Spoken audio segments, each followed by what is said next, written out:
internalize the flatulation of the matter by transmitting the effervescence of the Indonesian proximity in order to further segregate the crux of my venereal infection. Now, if I may retain my liquids here for one moment, I'd like to continue the redundance of my quote-unquote intestinal tract. See, because to preclude on the issue of world domination would only circumcise the revelation that reflects the aphrodisiac symptoms which now perpetrates the Jericho's activation.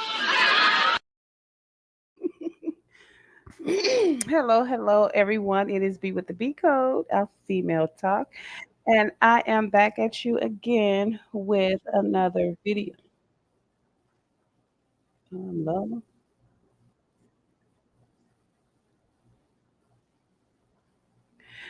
Okay, so first of all, I'd like to say thank you to all of my subscribers and to those who watch my videos, join my lives, and things of that nature, make comments.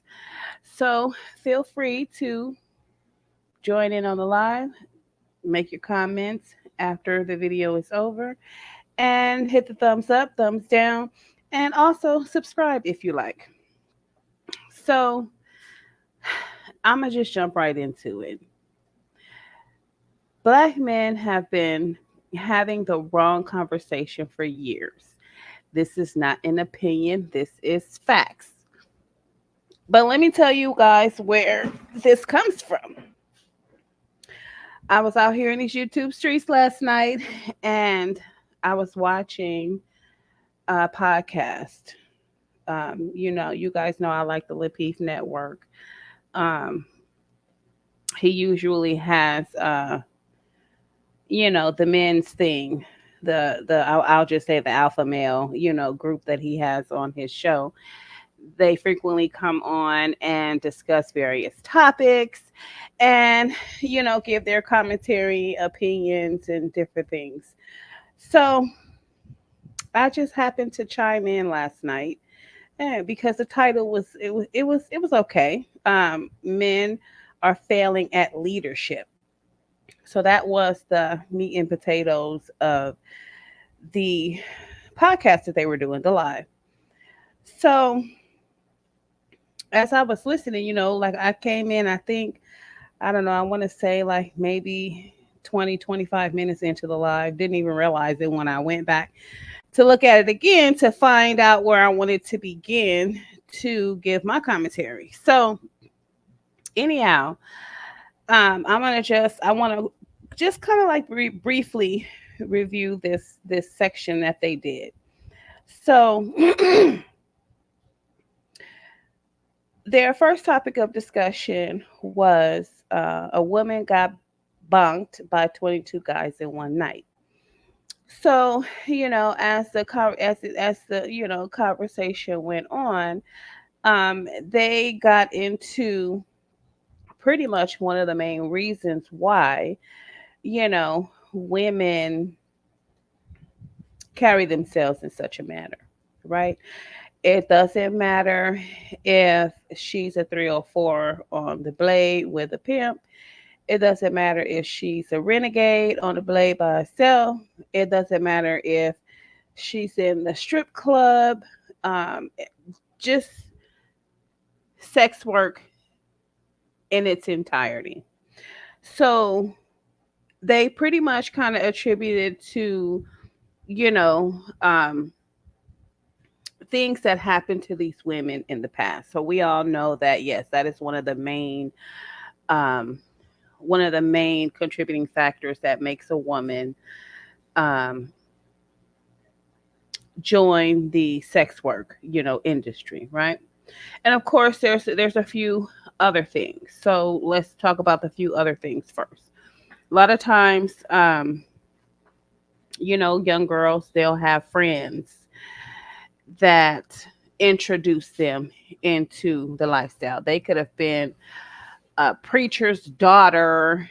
They could have been, come from a good middle to rich class environment. They could have even come from a poor environment, but just had some good parents.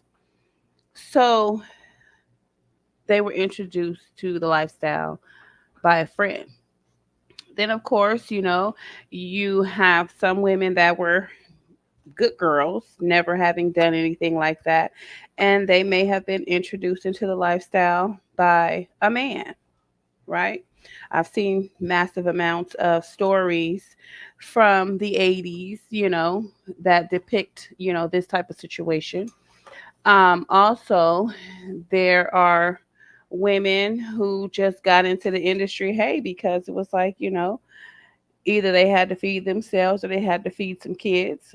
Um, like right now, we have nurses that are nurses by day and prostitutes by night, right?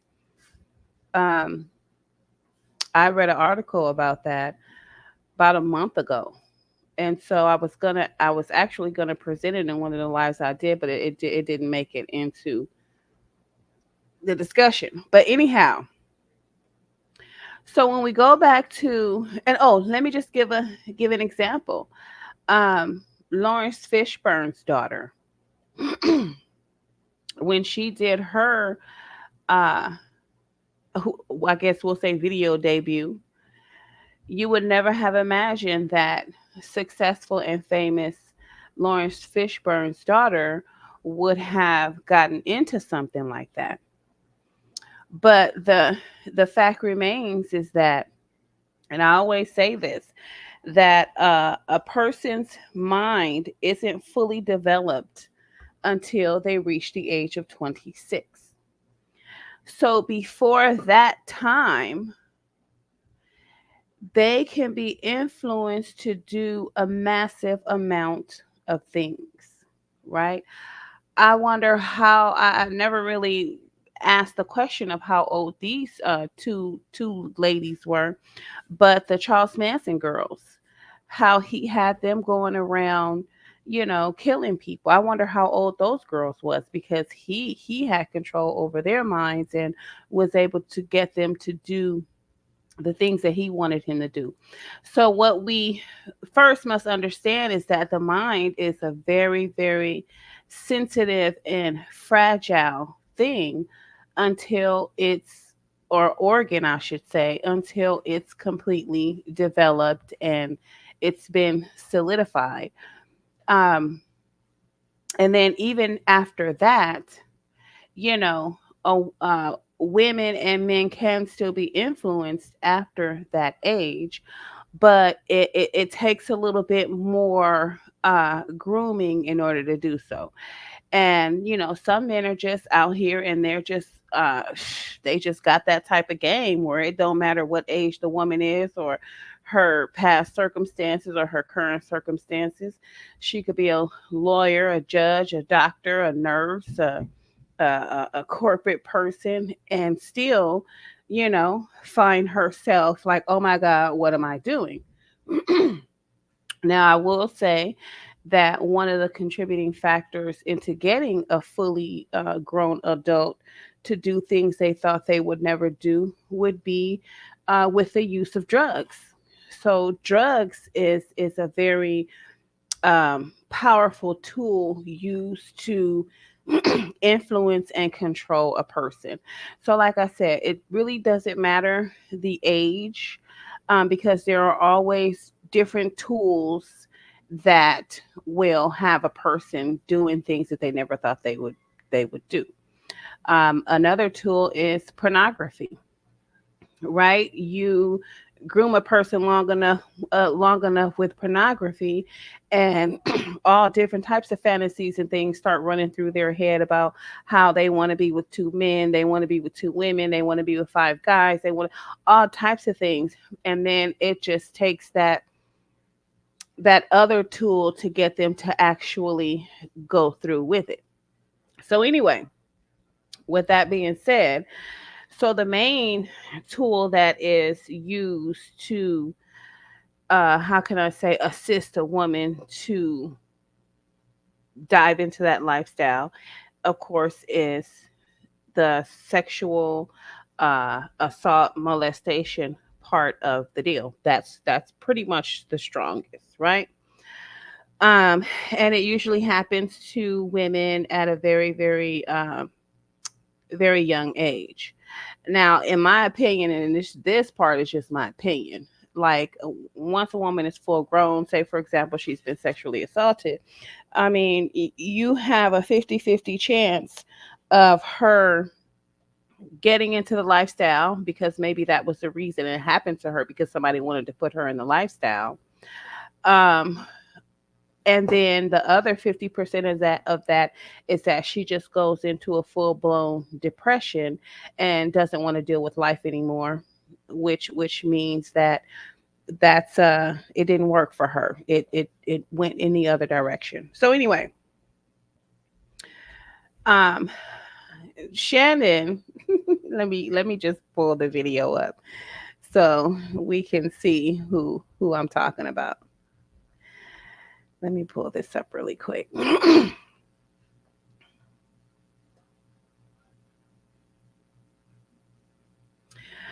All right, so Shannon right here, over here, he,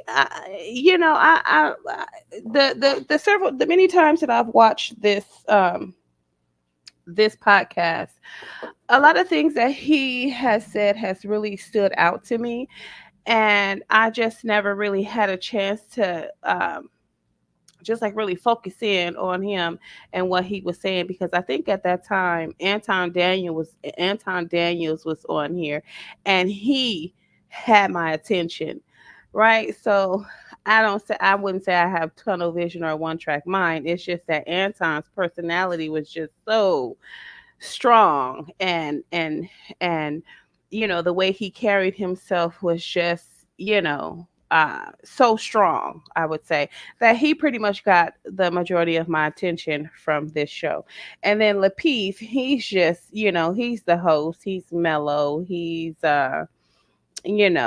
keeps everything in line, when he's there and when he can and when he should. And so, he really doesn't have a lot of things to say when he's actually giving these. It's almost like he's just the facilitator, right? So I pretty much don't know anything about him, but I do know he's laid back. I do know, when I use his content, he don't jump on me. So, you know, he's right there.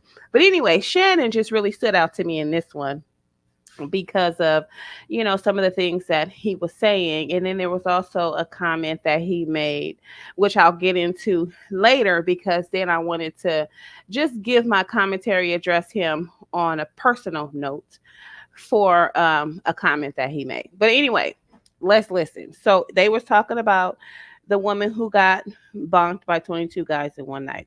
If y'all want to see what the woman said, then y'all can, of course, go to his channel, subscribe, and watch the live from the beginning. But anyway, let's hear Shannon really quick. And let me put this out here real quick, and I don't mean to be the Debbie Downer of the group, but in my experience, there's a lot of liars out there. So when we throw out things like, a lot of women been sexual assault is shameless. Like nobody's gonna be like, oh my God, how what'd you do? It's like if somebody was to attribute themselves to being sexually assaulted, it's all okay. So first of all, let me correct that, because in the beginning, when women would go to the police and say, hey, this happened to me, they would be like, okay, well, what did you do? Okay, well, what were you wearing? Okay, well, why were you outside at that time of night? Oh, okay, well, why were you at that bar? Okay, well, why did you have six drinks? It was 9 times out of 10, it was blamed on the woman for the reason that some man decided he wanted to lose all his faculties and take advantage of her. So that was a big thing in the past. And then they had to have a movement to say that no, it's not what the woman did. It's why did the guy do that? He's supposed to have control over his faculties, and it doesn't matter what a woman is doing. Um, she still shouldn't have been treated in that manner. And we can say that, hey, just because a guy is flashing $1,000 and has it in his hand doesn't mean that somebody should run by and snatch it out his hands and take it from him, right? So with that being said, I'm saying that just because you're feeling some type of way, um it doesn't mean that you should be treated some type of way. So that was a big thing in the past. Women were shamed. And this is where you have Amber Rose and the slut walk. I can wear what I want. I can look how I look. I can act how I want to act. But that doesn't mean that I'm a slut, I'm a whore, and you can put your hands on me, your hands and feet on me any way you choose to. My body, my choice, and in that manner. So yeah, I just wanted to put that out there, just kind of make that little correction. Like, you got to do your research before you just start saying stuff, because there are reasons why we are at the point we are today, where women are no longer shamed for wearing that mini skirt out to a party, right? Women are, and then something happened to them. Women are no longer shamed for being out the house, or hanging around two or three guys and different things. They're no longer shamed, because it doesn't matter what she wear, what she said, what she drank, what she smoked, what kind of pills she took. The person that is committing the act is not supposed to do it, because number one, they didn't have permission, and number two, it's wrong. So I'm just gonna, you know, sit that right there. But anyway, let's continue. Always met with open arms and consolement. But lazy and bad choices is that's shameful. So just Shan being Shan, and you guys know how I am and where I stand. Oftentimes, women will lie and attribute trauma that they never experienced just to avoid accountability in other failures of their lives. Not saying any. Well, here's the thing with that. See, I'm just the type of person to where at various times, and in various situations, I like to think outside of the box, right? There is always some reason why, and if we're talking about women, there's always some reason why women are carrying themselves the way they are. They didn't just wake up one day and say, "Oh, I think I'll be a hoe today," or "Oh, I think I will," Sometimes that choice is being made for them and they don't even realize it. And I know you're saying, like, what is she talking about? He just said that some women lie to receive the sympathy, or to uh, make excuses for why they're doing what they're doing, or to escape accountability. Well, when we are talking in terms of sexual assault, different things of that nature, molestation, different things of that nature, let me ask you this question. Why is the master bedroom always far from the rest of the bedrooms in the house? And you already know where I'm going with that. I'll ask the question again. Why is the master bedroom always far from the rest of the bedrooms in the house when it can be, right?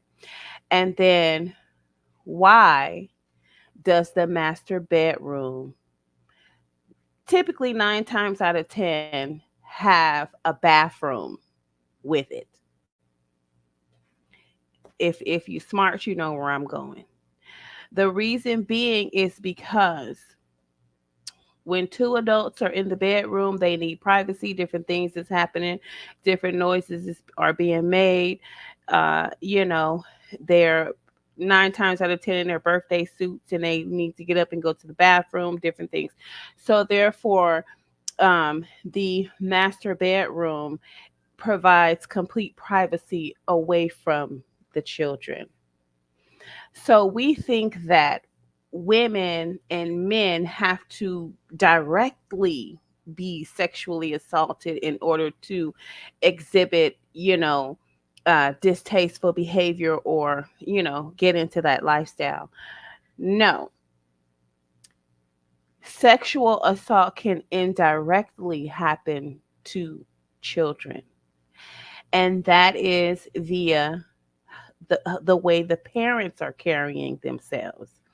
So if a young girl sees her mom or her dad have multiple people in and out the house, and then every time those multiple people are coming in and out of the house, they're hearing oohs and ahs and baby that feels good and touch me right there and a little harder and different things of that nature. You don't think that that is having a mental effect on the children? You don't think that that would have a mental effect on a young lady? Say, for example, she's with her single mom, and her single mom is promiscuous, we'll say, and she's having different men in and out of the house, and the daughter is seeing this. Well, what is that basically training the daughter to do? What is that saying to the daughter? What behavior is it saying that it's okay to the daughter? Right? So sometimes, women haven't figured it out yet. And they say, I don't know why I'm like this. I don't know why I'm promiscuous, until someone asks them that question. Okay, well, have you ever been sexually assaulted? No. Okay, well, have you ever been molested? No. Okay, well, let me ask you this question. Did you see your mom have multiple men coming in and out of the house? And were you able to hear her engaging in sex with these different men? And then she would probably say, yeah. Well, okay, ma'am, there's factors to the reason why you're carrying yourself the way you're carrying yourself. And I'll just give an example. I'll just use my mom as an example. So my mother was I would have to say she did her business out in the street, right? So when she came home, it was her and her children. When she had a husband, our stepfather was there. She only had two husbands. I was only privy to one, my last stepfather, and so she had my stepfather, and that was pretty much it. My mother did not have men in and out of the home.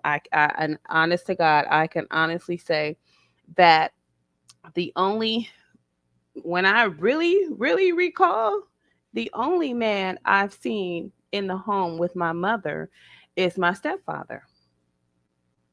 That's it. She did all her business in the street. She didn't have wild parties. She didn't have alcohol in the home, so she wasn't sitting at the table drinking and different things. She did smoke cigarettes, but she eventually stopped. I saw that, and I saw how she stopped. She used peppermints to, curb the appetite of cigarettes and give her that menthol flavor in her mouth. So I learned from her behavior. And I think me and all my sisters learn from her behavior, because nor does my sisters. They don't have, I've never known them to have wild parties all the time. My mom just didn't create this wild party environment. So I'm saying that to say, you parents indirectly affect their children by the way they carry themselves, right? So I'll just give you another example. I pretty much in my 20s, I did all my running the streets. I did, all my partying and different things of that nature. And I had my one son at that time. Well, I noticed with him, sometimes he likes to be in the house and then, a lot of times he's in and out, of course, taking care of his business, doing what he does. But when it comes to my other kids, like I said, I had got the party and everything out of my system. So now I'm basically at home. If I'm not at home, I'm at work. If I'm not at work, I'm at the grocery store. If I'm not at the grocery store, I'm dropping and picking up the kids off from school. If I'm not doing that, I'm at home at the kitchen table. If I'm not at the kitchen table, I'm in the bed, right? So so my kids right now, they don't run the streets and they're just not out in the streets while hanging out, running and bunch of friends and doing all kind of things and hanging out that they shouldn't be doing, because that's not how they see me. So with that being said, I'm saying that sometimes women don't have to be, uh the sexual act doesn't have to directly happen to them. It could be sex could be happening around them. And so that's why, when I go into people's homes and I see the pictures of the naked people, the naked black people with the afros, hugged up, and the picture is on a living room wall, it's like, really? Like that's inappropriate for children, for your children, right? Or when I see the statue of naked black people on the coffee table or hanging around the house, that's not appropriate for children. Children are watching, they're listening, and they're learning from all the things that they see their parents do. So we have to protect their little minds. This is why the master bedroom is far away from the rest of the rooms in the house when it can be, right? So I just wanted to put that out there because I think that's one of the things that I haven't heard on any of these black male podcasts. The mother's behavior, the father's behavior affects the child, whether they know it or not. You don't have to put your hands on your kids. Like a lot of times people will say, "Oh, well, uh she or he let men hit on them or let women hit on them because their mama beat on them." Okay, no. These individuals can get into abusive relationships because they think it's the way it's supposed to go because they saw their mom and dads in abusive relationships. So we have to be cautious. Are these kids, their little minds are so fragile, and you have to be careful of what you're putting in it and what you're showing them. And this is one of the reasons why Trump is like, we're not about to have that shit anymore at these schools. Quit putting this in these kids' minds before they're even able to realize what menstruation is, before they realize or even understand what puberty is, what hormones are. Stop doing that. You're not giving them a fair chance, right? It's like it should be on an individual level, and those things should be done within your home. Now, I'm all for explaining to children why, Timmy is different from the rest of the boys. I'm all for explaining that. But to actually institute it into the school and start telling kids you can be who you want to be, which you can, that's fine. But at the end of the day, you're telling them, they're not telling you. So you're planting those seeds in their heads for them to grow. And I'm going to tell you, sometimes some seeds grow faster than others. Right. So we just have to be very, very careful of what we're doing in front of our children. That's basically what I'm saying. So, yes, a woman doesn't actually have to be sexually assaulted or molested in order to be promiscuous or turn into a prostitute. It could just be that she saw men in and out of the home and hearing what her mama was doing. Right. But anyway, let's go. Anybody that you guys talk to is lied. Just know, fellas, when you speaking to people, You got to listen objectively, because a lot of people will say that they've gone through shit that they never went through just so you can be like, oh, I understand. Well, that's also a problem. And I'll tell you why. Let me let him finish first. Why you are a hoe or a slut or a failure or ain't got no money or didn't make bad, or you had a baby, or you didn't do this, or you didn't listen to this, or you ignored everybody. Oh, that's what happened to you. And then come here, and we pat them on the back, and them motherfuckers are sitting there lying to you straight face. Okay, well, my thing would be like, the reason why a person would do that is because they're taking somebody else's story and making it their own, because they saw how that person got positive attention from telling their story, or from the negative things that happened to them. They're getting support and positive reinforcements from people in their lives. And so then that person will, the liar will take on that person's history, take it as for themselves, and then go and tell it somewhere else to another group of people in order to gain that sympathy and positive reinforcement and that support, because obviously they didn't receive that growing up, right? So every action has a reaction, and sometimes non-action has a reaction. If you don't provide physical, emotional, and mental support to your children, they will find out how to get it, even if they have to lie in order to do it, in order to get it. So we just, everything is about the mind. Everything is about the mind. And if you understand the mind, and when you figure out, and these gentlemen, they're smart, but when you figure it out, when you say, oh my gosh, she lied, oh well, that was we could just, then you start asking the question. First you ask the question, so when you was growing up, how was it when you were growing up? And you let them give their narrative of how it was when they were growing up. And a lot of times it's, well, my mom was at work a lot, my dad wasn't around, and so I was pretty much a latchkey kid. And I had to come home, I had to fix my own meals, and I had to just really basically take care of myself. Oh, okay. So then you can say, oh, now I see, you really didn't get that much attention. And so you're an attention seeker. It's not a bad thing, but the way that you're getting that attention is a bad thing. Right? So when you ask the question, when you peel back the layers of the onion, you figure out what's going on.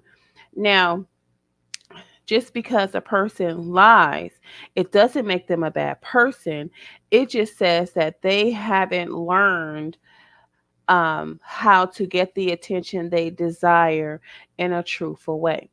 A lot of times, I'm going to just put it out there. A lot of times, you have parents who have groomed their children and used their children as tools to get things that they want, via lying, via stealing, you know, all that stuff, bullying, all those things, right? I don't know. I think I maybe have shown the video where the mother went into the store. I think it was some jewelry store. I don't know, phone store or whatever. And so there was a woman's purse, the one of the employees' purses sitting on the chair. And so the mother ushered the child to go get the purse, and then even covered her so that she can get out the door with the purse. So sometimes, it ain't Bonnie and Clyde, it's Bonnie and her kids.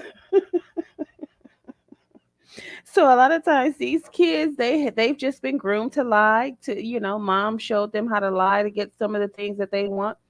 Show them how to steal to get some of the things that they want.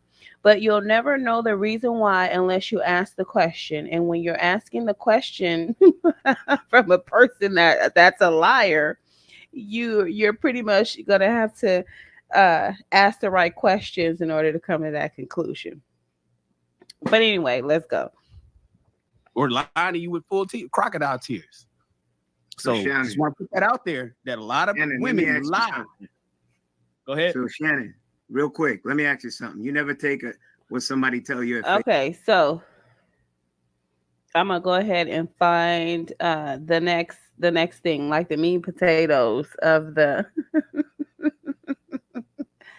of the topic of the live, which is men are failing at leadership.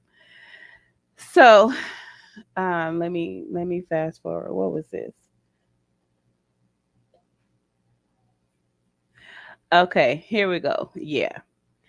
So, black families are being kicked out of their homes because illegal Venezuela gangs have moved in and taken over. And so, this is where I come in with my main topic, right? So, let me see if I can back it up a little bit so we can hear Lapeef. He introduces the next topic. So, let's Kenny, go. I like what you just said. It's okay not to be okay, but it's not okay to stay there. But unfortunately, we have an entire community of people that coddle individuals that allow them to stay there in that place. They don't ever move from it because there's so much coddling and there's so much, allow them to kind of bask in their victimhood rather than, take a moment to reflect and understand that something happened to them and that they're able to kind of persevere right out of it. But unfortunately, we allow people to kind of stay in that position for far too long that it becomes a detriment to their own growth. Yeah. We're going to transition, y'all. Thank you for that, Luis. Hit the like button. Also, make sure you subscribe to the channel. Moving right on. Did you guys hear about Venezuelan gangs are kicking black people out of their apartments in Denver, Colorado? What? I heard a bit about Is that. this breaking news? It's not just it's the MS and those hardcore gangs that they ain't playing no games. They actually doing it in New York. A couple of those gang members that shot those people, they were MS-13. All right, I'm gonna go ahead and play a little bit of the clip. We're gonna talk, and I got another little clip for it too. Outgoing people, many of the residents that we talked to here simply say they have not had enough time to find more permanent housing, and they're really caught in the middle this morning. I thought there would be some compassion, maybe a little bit of an extension to help these people find somewhere to go. They put some paperwork on our doors saying, if you find a place to go, we'll pay your deposit in first month's rent. I bet you $100 to $1, nobody has been put or placed or helped find somewhere to go. Now, the building's management says that the problem stems from gangs that have pretty much overrun the entire building and taken control of the building. They say it's not the code violations that the city claims. An undocumented immigrant is not a criminal, and we have to correct course in this conversation. Una persona sin papeles no es. Okay, let me comment on that really quick. No, Madam Kamala, and all undocumented immigrants are not criminals. You know why? Because sometimes we do have undocumented families that come over here seeking a better way of life and to flourish and to give their children a better way of life, right? We do have that. But my dear, those people have gone through the necessary steps and are waiting for citizenship. And while they're doing that, they're doing the right things, right? Whether it be working under the table, working at construction sites, day labor, different things of that nature. Madam, we are not talking about those. We are talking about the massive amount of gang members and criminals, because you don't have to be a gang member in order to be a criminal. We're talking about those types of people that are coming over here and that are wreaking havoc for American people. You know, I'll just tell you one of the reasons why I stay humble. I stay very humble because you never know what type of situation you're gonna find yourself in, right? And in order to rise from these different situations you may find yourself in, you have to have a humble nature. And I'll you you have to be able to survive at any level of life, poor level, middle class level, rich level, come up level, fall down level, whether you laying on the ground, whether you sitting on the ground, whether you standing up. You have to be able to function at all different levels.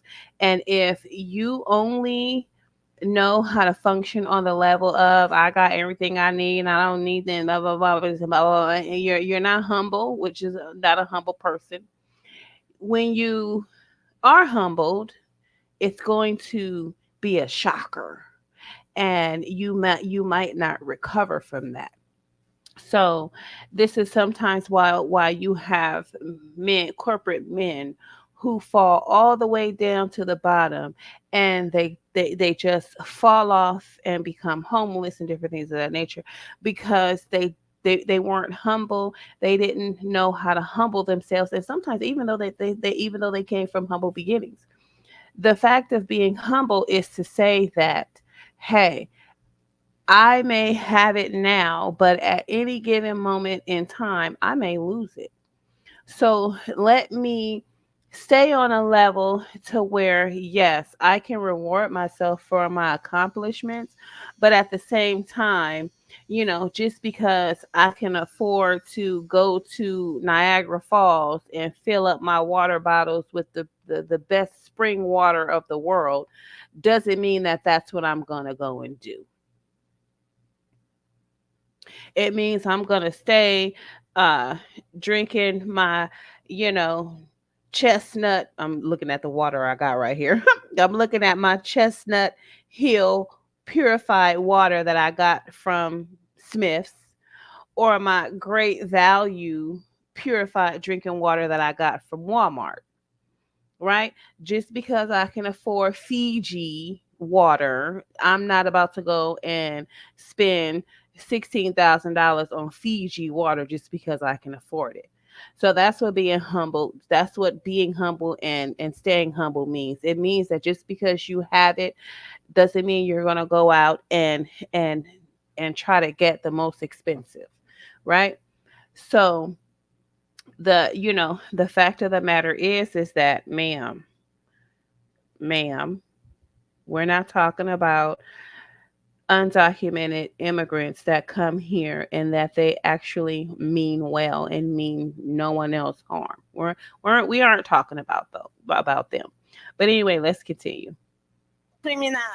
Sí se puede.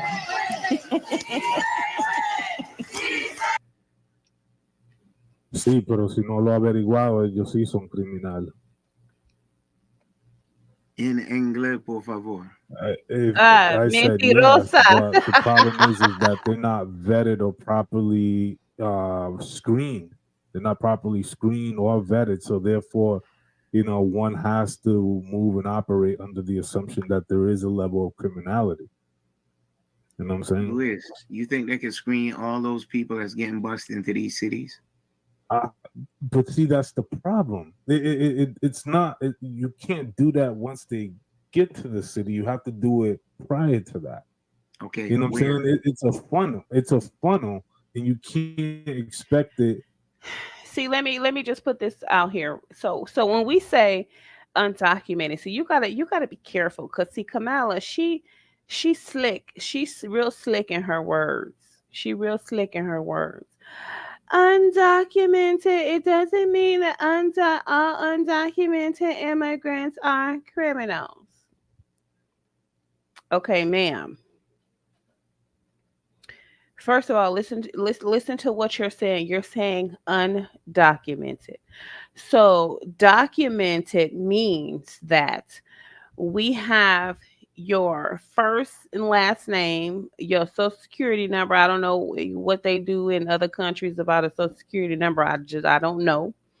Um, we have uh, a location, whether it be the address of the shelter that you were placed in, or whether it be the address of a family member that you're staying with, or whether it be the address of a family that was kind enough to take you in and help you out. That's what documented is. You're documented. We know that you're here, right? So if anybody is looking for you, we have it documented that you are in somewhere in the United States. And the purpose for a person, an immigrant, being documented is because they are seeking to become a citizen, and they are taking the necessary steps to do so. Now, when you say undocumented, it means that those immigrants are avoiding documentation, documenting who they are, documenting where they are, documenting where they have come from. So, therefore, we know nothing about them, and it gives them the freedom to wreak havoc, and we don't know the name or the location of the person that's wreaking this havoc. We don't know where to look for this person. They are running around the United States or the state or the city like a stray dog, like a stray cat. They have no collar on. They have no chip in them. We got to catch them. And when we do, we got to figure out who in the heck this person is. And 9 times out of 10, if they are undocumented and they have come from another country, you're not going to find out who they are unless you find out their nationality, right? Venezuela, a Hispanic. You don't know, they're just of Hispanic origin. So now you're gonna have to reach out to Venezuela. You're gonna have to reach out to Mexico. You're gonna have to reach out to Guatemala. You're gonna have to reach out to El Salvador. You're gonna have to reach out to all these different entities and wait to see and find out who the fuck this person is. So, like I said, she's slick. She real slick. What would be the reason why an immigrant would not want to be a documented immigrant? So that they can come out here and wreak havoc and suffer no consequences. And then we have to spend our resources trying to find this person and then figure out who the hell they are.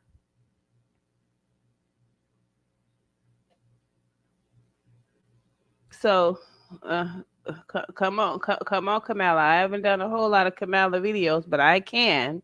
Right? She thinks she's slick. She's not slick.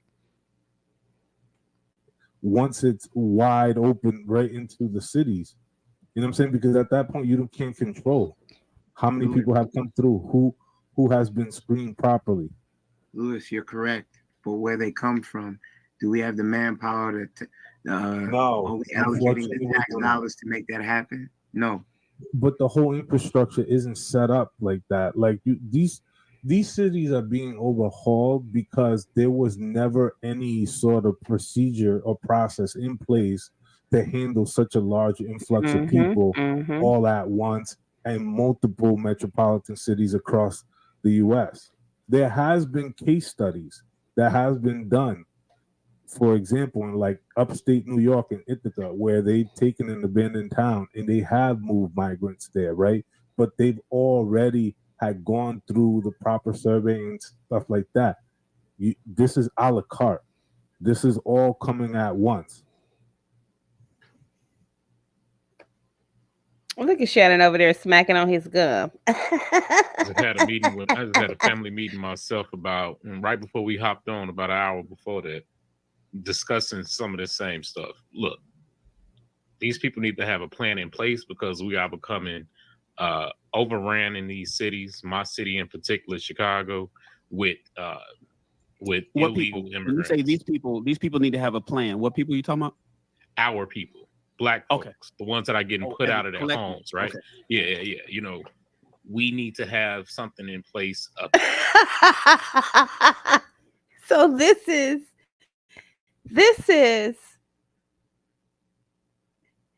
is black men have been having the wrong conversation for years. This is not an opinion. This is facts. Just listen to what they're saying. Black people need to have a plan in place.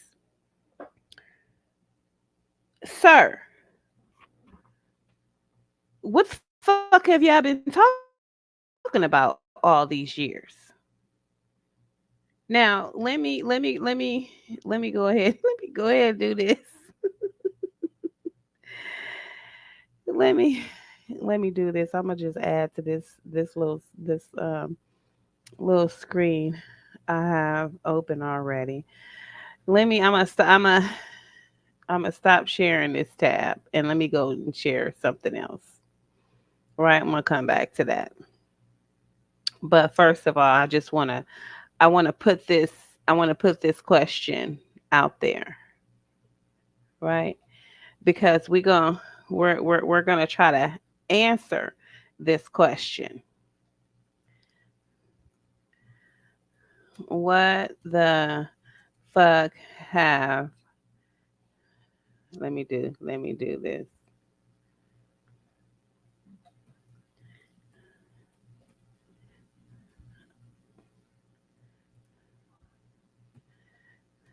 WTF. What the fuck have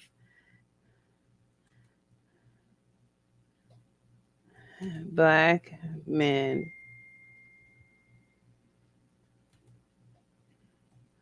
been talking about all these years, right? So that's the question. That's the question. And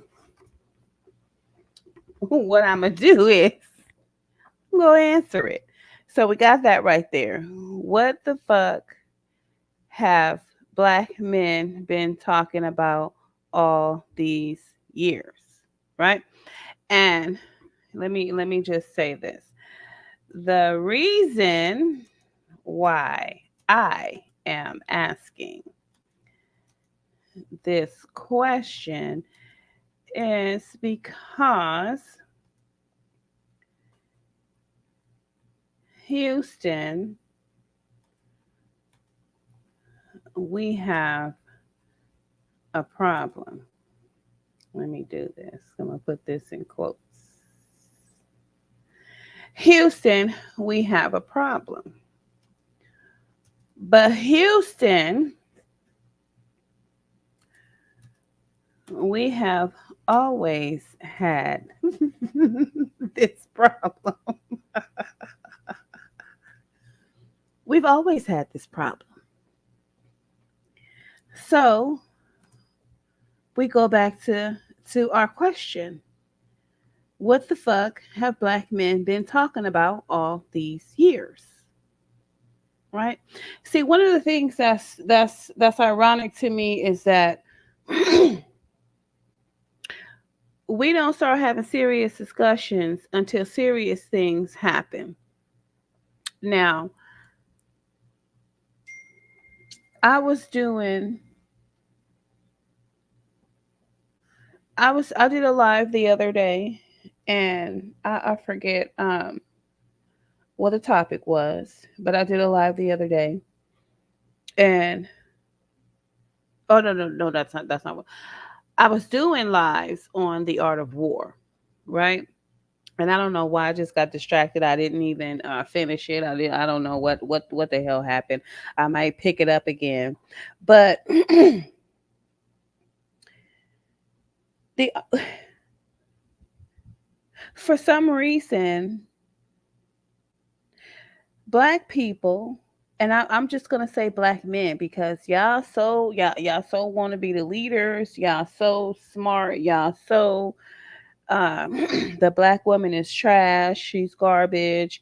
She a single mama. She done raised a bunch of knuckleheads and this, that, and the third. And we got all these things talking about black women and how she did X, Y, and Z, and this is why the black community and race is all effed up because she did a poor job raising the sons and the daughters, right?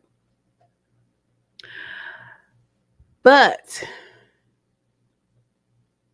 man, black man, you are supposed to be the leader. And so when we're talking about uh, black people in this world, for some reason they were just, I don't know, I guess you can say in a deep sleep. They were in a deep slumber. And then not only were they asleep, they were in the land of delusion, right? They have allowed media,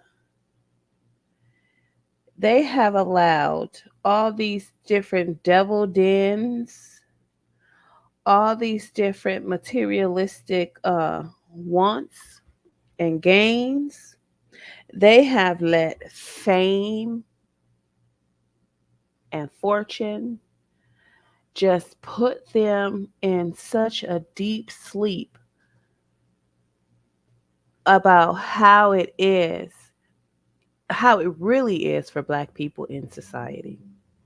So when you have people like immigrants like Kamala Harris, telling you that, oh, there's no racism. Oh my God. In her white girl voice, because we know she a shapeshifter. Oh my God. There's no racism. What do you mean? Everything is equal and everything is just perfect and wonderful and fine. My God, we can't focus on what was. We have to focus on what has become. Oh, some bullshit. I'm gonna get that one too. But anyway, um, black people have just been really put to sleep on how it really is for black folks. And so now we have a situation to where, uh, you know, these immigrants are basically punking black people out of their spots. And so now you want to wake up and say, oh my God, it's like waking up and there's a whole war out there and you ain't ready for it. You're not ready for it. And why? It goes back to my question. Well, what the fuck have black men been talking about all these years? Right? So let's say if we had to make a list, if we had to make a list, if we made a list of what black men have been talking about all these years, this is what the list would contain.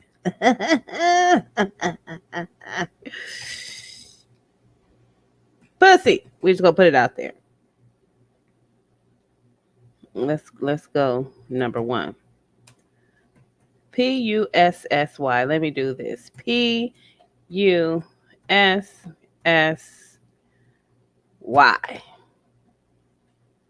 Main topic. Number two. Let's do this.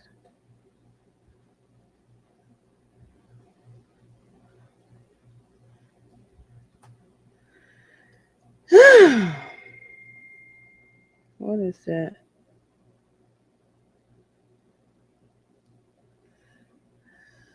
Oh, some scammer. Okay. Money. Rappers.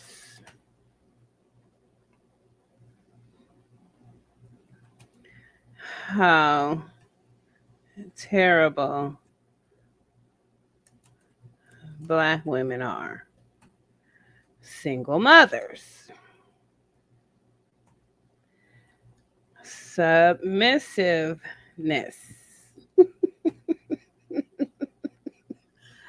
Uh, what else? Um, so we got PUSSRY, we got money, we got rappers, how terrible Black women are, single mother, submissiveness. Um, let's see, what else can we add to this list?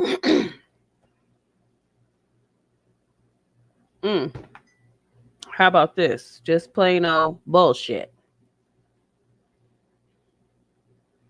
Right? Nothing that has to do with what's really going on for Black people. And we just have a few content creators that, you know, have the real discussions, but you know they don't get that much play because that's not what Black folks want to hear. You're so damn sleep that you flock to bullshit, right? Yeah. Oh, let me oh my God. Women. What is it? What is it?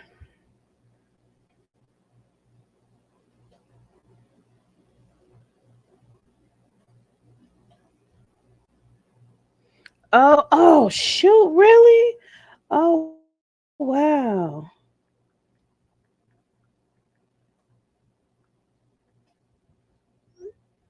Oh, wow. Okay, so yeah, women, right? Women. Um, I mean, these are all the distractions. These are all the distractions. Now, I'm not going to say that these aren't important topics because all of these things, I would say all of these things are important topics, but they shouldn't be the main topics of discussion of Black men who are supposed to be leaders of the Black community. Now, in all fairness, I will give them this.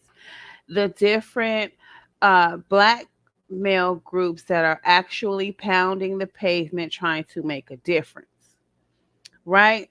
But here's the thing, and let me go back to the video because I want you to hear them talking in their full context before I just go into, you know, all of this.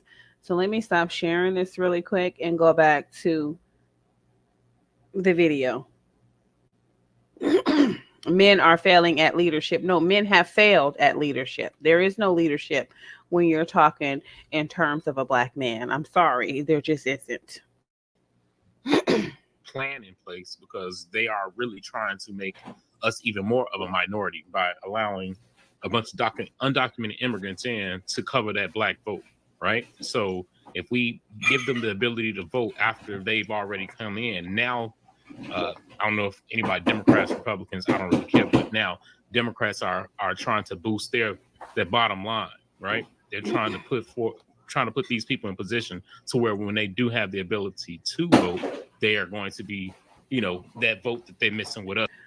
Sir, we already knew this. We already knew this. I peeped that when they opened the doggone borders. We already knew this, right? So even if Black men were asleep, they should have woken up as soon as the floodgates opened up, right? You should have woke up as soon as they opened up, because at the end of the day, what communities did you think they were coming into?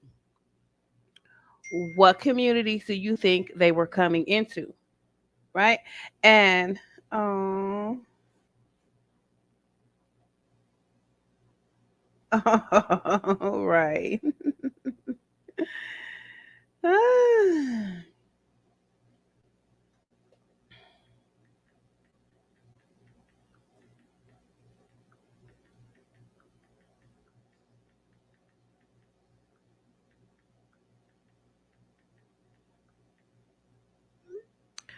Okay, so yeah, you should, where you think they was going? To Disneyland, Magic Mountain, fucking Knoxbury Farm, Disney World? Where did you think they was going? Where did you think the immigrants were going? Just in case we leave. That's all it's really about. Is that good or bad, Law? I think it's terrible. Okay, well, here's what you do. Like I said a prior week ago, all the blacks that's blackity black complaining, learn who your alderman is, learn who your senator is, learn who your representative is. Put boots on the ground, petition for what you want within your neighborhood. That's bullshit. Now see, now I don't know who said it, but voting a person into office is not going to help black people, because people in office aren't there to help black people. I'm just going to put it out there. I'm just going to put it out there. And this is facts, because if you take a look back and actually see what benefits black people have really reaped from politics, you would know that it's pretty much useless. And when I say that, I'm not saying that politics is useless for the American people as a whole, right? You're black, you're an American. Yes, you are benefiting in some aspect. But see, that's why I asked the question. That's why I say, what the fuck have black men been discussing all these years? Right? That's not the discussion that black men should be having, because that is not your problem. It does not matter who is in office. The adversities, trials, and tribulations that you are dealing with have nothing to do with politics. It has everything to do with who black men are, and their vision for the black community. You don't need politics to do the things that black men are supposed to be doing as leaders. Right? You don't need politics to do what black men should be doing as leaders. They've been having the wrong discussions. They've been punching down instead of punching outwards. And so now, when the shit hits the fan, you fat, you lazy, you high, you drunk, and your mind stays on PUSSY.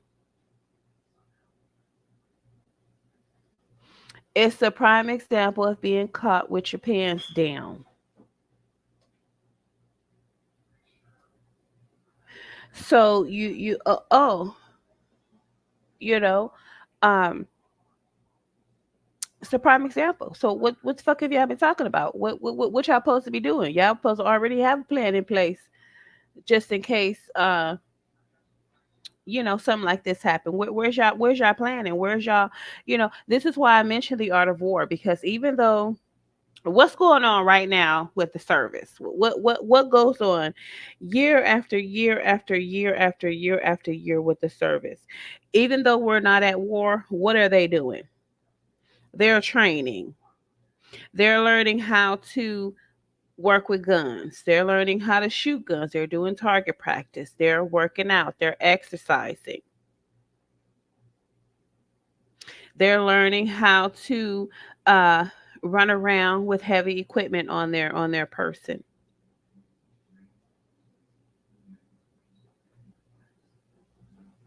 Why? So that if something pops off, they ready. Y'all don't understand that? The most hated community in the world. So so let me go back. Let me go back to my word screen. Let me go back to my word screen. So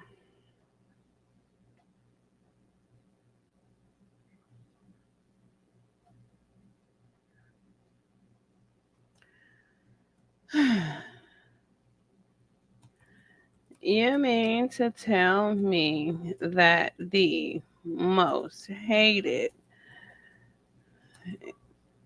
I'll say the most hated race in the world,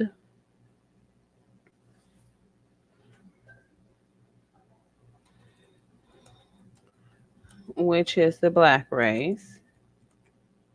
You mean to tell me the most hated race in the world, which is the black race, has been asleep all this time, not training, not raising their children properly,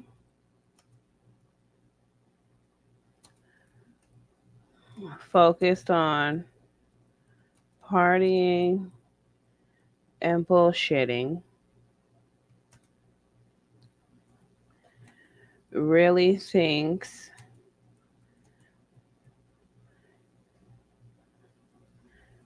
that politics are going to help them out of the hole that they continuously find themselves in. Question.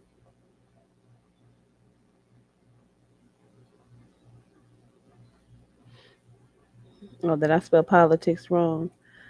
Politics, politics, politalks. You really think that politics are gonna, you know what I'm saying, are gonna help you out of the hole that you continuously find yourself in? And why does the black community continuously find themselves in a hole?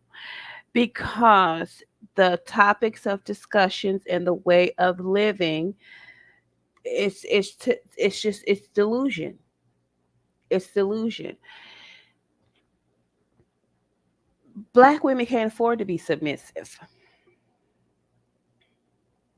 Black women can't afford to be submissive.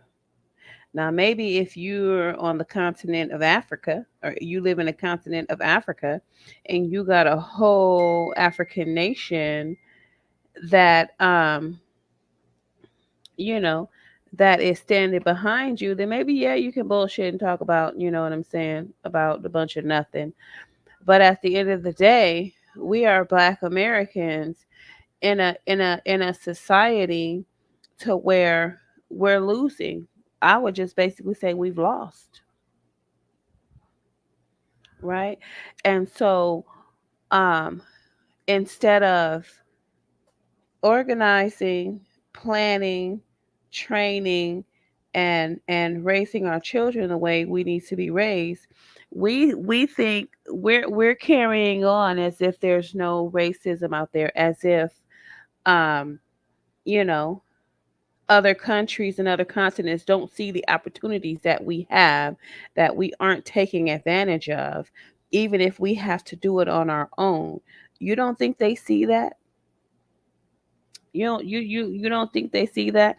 This is why black people can continuously find themselves in holes of all different kinds, because I mean, your topics of discussions, and the things that you want in life are stupid. They're stupid. But anyway, let's continue. Excuse me. Let's continue with their commentary, because yeah, mm, I'm not done. Neighborhoods. Us blacks do more talking than putting boots on the ground, ask for what's in our neighborhoods, and then when they do what they do to us, we So cry foul. right. Hmm. So here's the thing. I've brought shout out neighborhood hero, my homie Alicia. We got boots on the ground, right? But here's the thing. What they do is they Respect. bust them to Salute. our communities. I don't know how New York is set up really. I know LA isn't really set up the same way Chicago is. Chicago is the most segregated city in the United States. We have different neighborhoods. You can go to an all black neighborhood, all Hispanic neighborhood, all Polish neighborhood, all Italian neighborhood, and so on and so forth, right? It's always been that way. What they were doing was sending them directly to impoverished black districts. They would have them sleep in front of the police stations, on the streets. They rent out entire hotels and give them money, and that's pushing our impoverished people out. Now That's what we're they're not doing getting in New any of York. those benefits. They're doing that That's in what New I'm York. saying. Right. So you get it. So even having those boots on the ground, you're not doing much but yelling in a meeting, and nothing's really happening because our mayor is allowing people to come in. Well, see, sweetheart, sweetheart, that is the reason for developing and holding your stance as leaders of the black community. See, the reason why they are able to drop these immigrants off in your environments is because they know that you are weak. They know that you don't stand together as one. So it don't matter if black people have their own community, just like he law facts and law whatever describe. You got the Polish neighborhood, you got the Italian neighborhood, you got the Mexican neighborhood, you got the black neighborhood. It does not matter. Them other races, they have solidified their stance, and they ain't having none of that.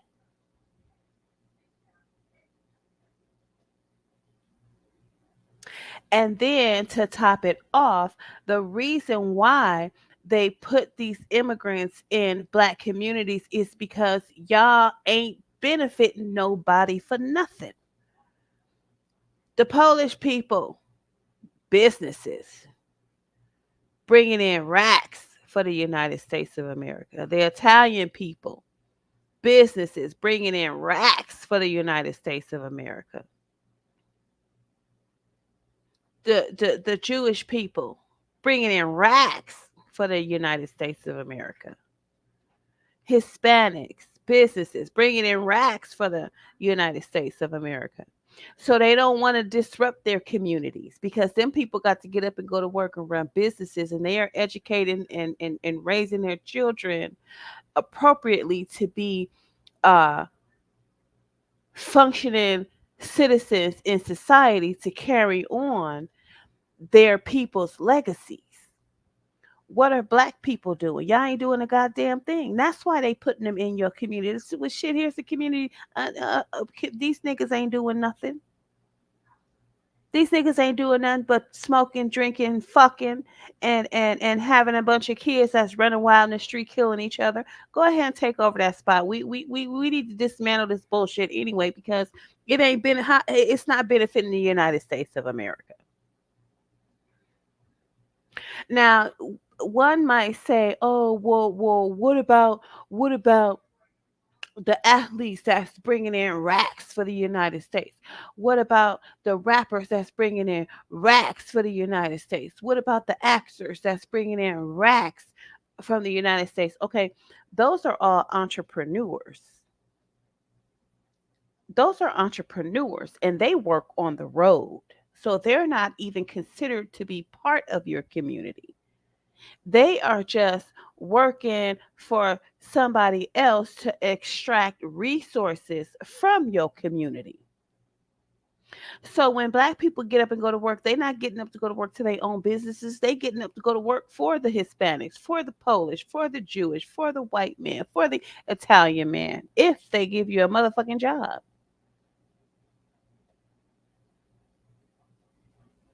So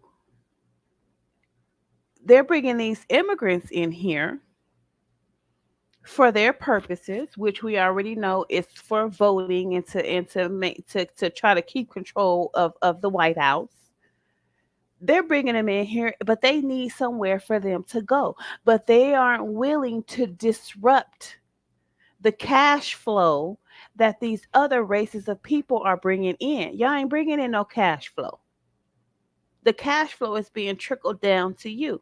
You don't have a solidified spot in the United States. You are consumers.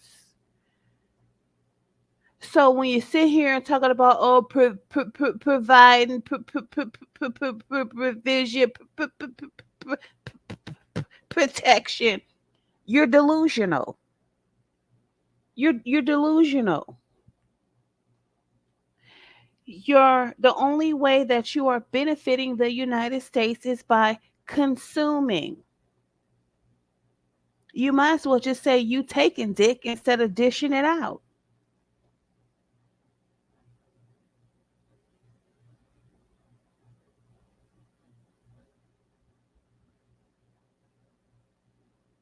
You're delusional.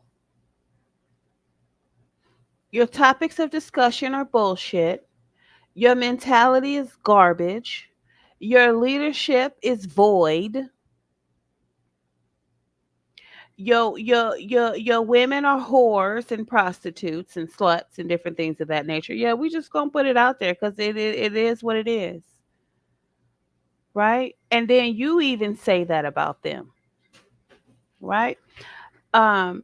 You don't care about your children. They running amok, they killing each other. Y'all can't agree on shit, you can't get along. You ain't got you're not providing anything for anybody. The only thing that well let me backtrack a little bit. The only thing that you're providing is dick and attention. That's the only thing that you're providing is dick and attention. And last time I checked, dick and attention is not really benefiting the United States of America. It's not, sirs. So what the fuck you been talking about all these years? What the fuck have you been doing all these years? It's showing. It's showing. So this is show and tell. This is show and prove. They are the Democrats are showing you who is important to them and who isn't. And then these other races of people are showing you their leadership skills. Because those Polish people, those Jewish people, those Italian people, and even the Hispanic people, they're like, you got us fucked up. You better not. You know why? Because they're like, it's going to be a motherfucking bloodbath.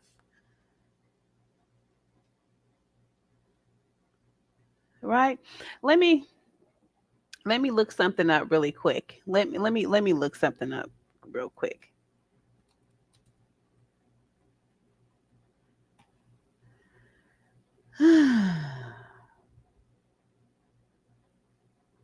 Let me look. I want to show you. I want to show y'all something really quick. I want to show y'all something really quick.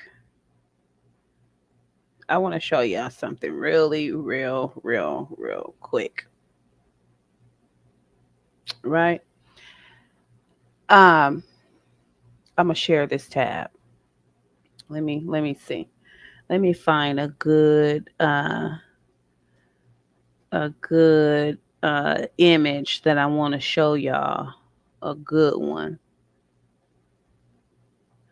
Cause I'm gonna tell y'all what I see when I look at people.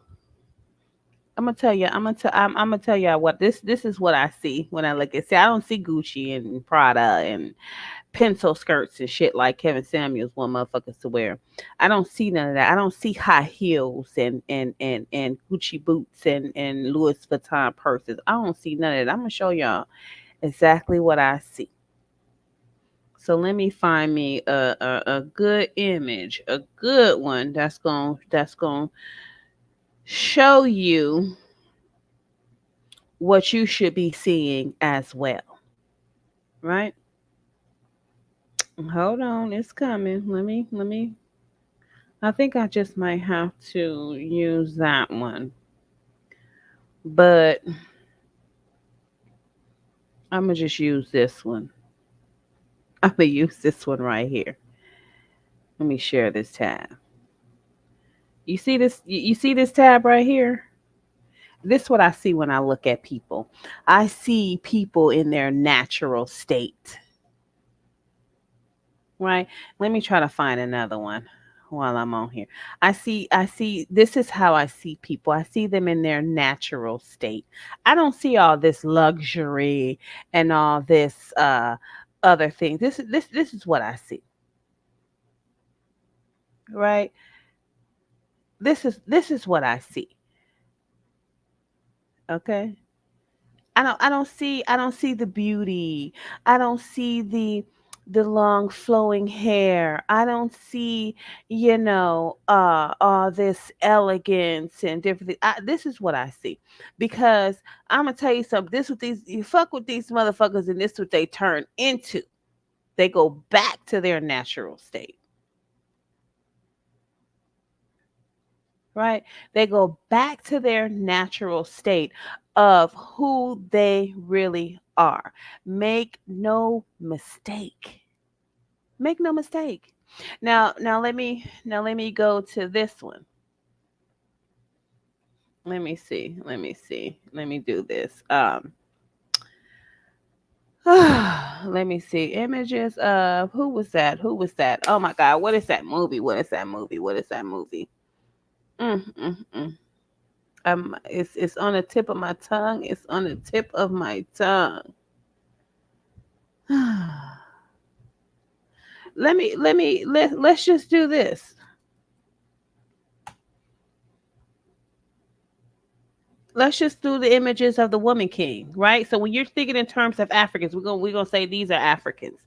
These are Africans in Africa in their natural state, right? These are Africans in Africa in their natural state, right? So when you look at Africans over here, when I look at Africans over here, this is what I see.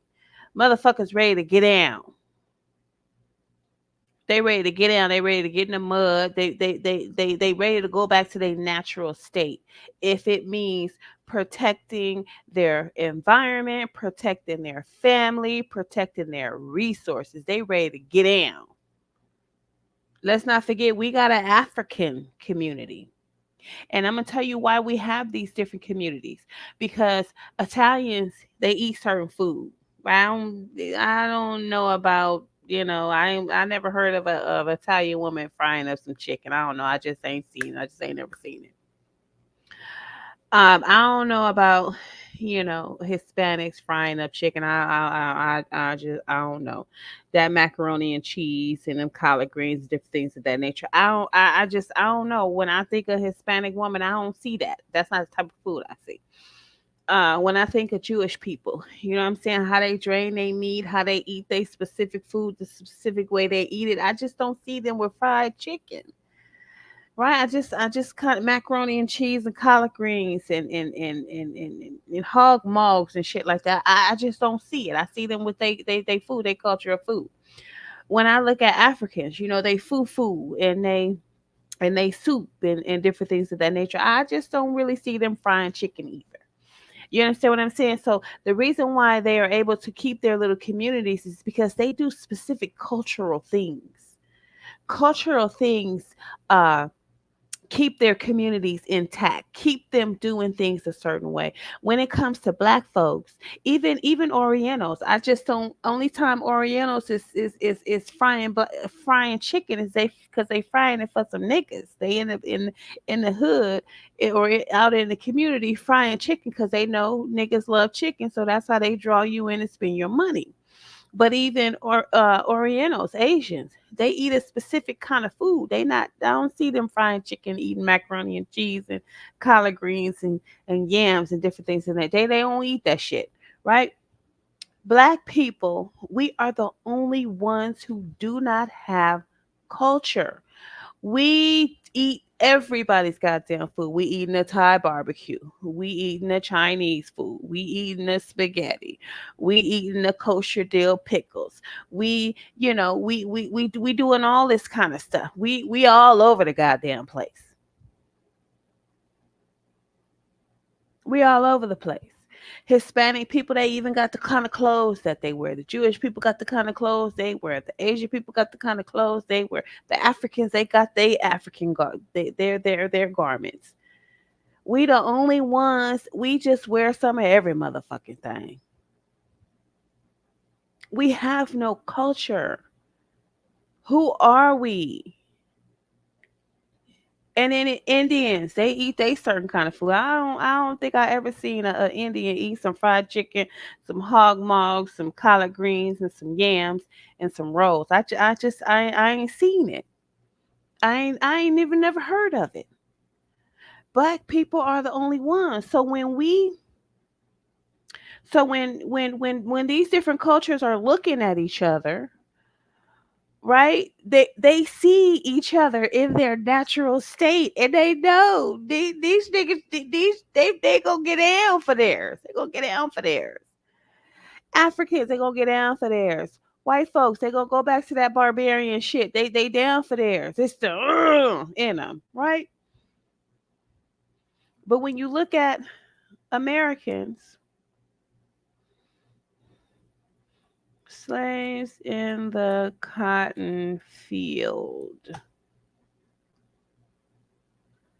When they look at you, black man, this is what they see. They see submissiveness. They see y'all in the field picking cotton, some old broke buck niggas that fearful and punks, and all they talk about all day is how big the penises are, and they after the white woman, the Mexican woman, the Asian woman, because they want some vagina. This is what they don't see you in a state. This how they see you. This is how they see you.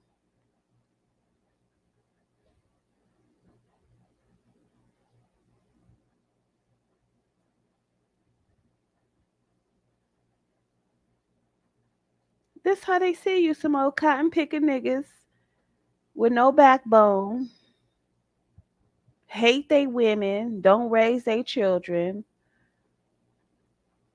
workers, never providing anything of substance that other cultures need. Like I said, they're always selling us. But where are we selling them? We can't. They got too much culture. They're too much of a close-knit community. They got their own stores in their own neighborhoods. Jewish people got they kosher markets. Asians got their Asian markets. Africans even got their African markets because they eat a specific type of food.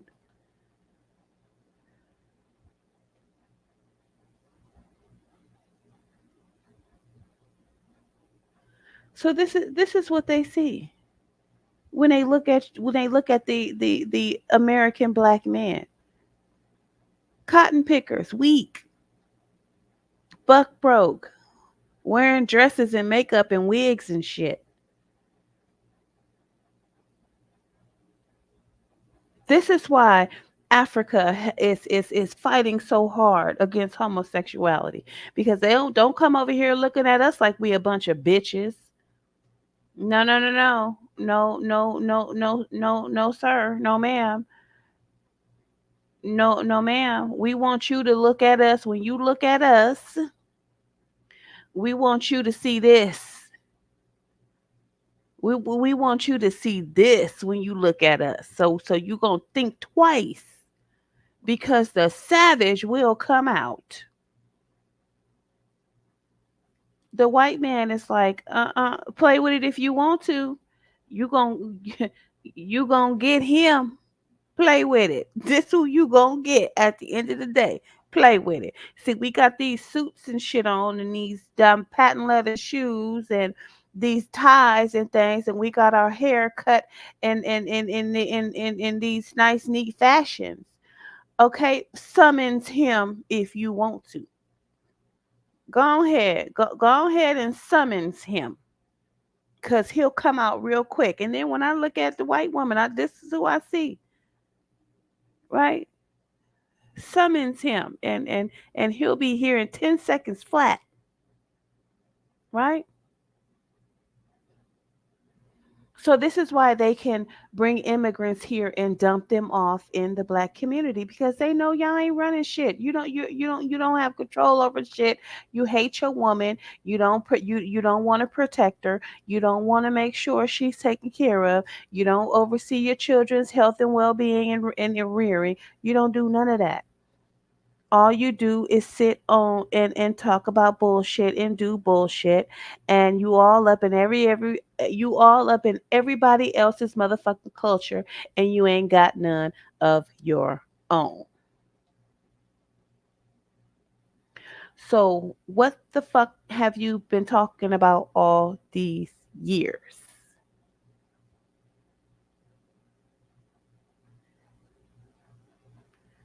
Look at you. You've been lazy. You've been asleep. You love being hoodwinked and bamboozled.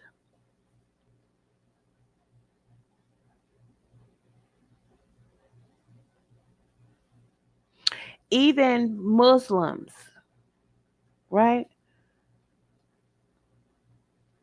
Go play with them. Go play with them. But they not coming out to help you.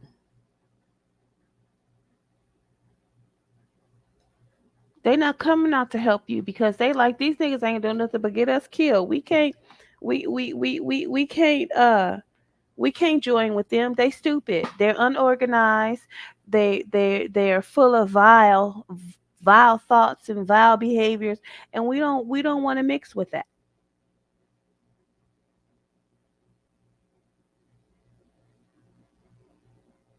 But these black communities where they know you niggas ain't gonna do shit, you don't have the capabilities of doing shit, and you don't care about each other, that's where they dumping them off at. Yes, of course, it ain't men, it's black men are failing at leadership, have failed at leadership. And now it's time to show your stuff and show who you are, and you ain't got nothing to show. I don't know. Hold up your white woman. Show them that. Hold up your Asian woman. Show them that. I don't know. Just pull your dick out. Show them that. Maybe, you know what I'm saying? That'll scare them off.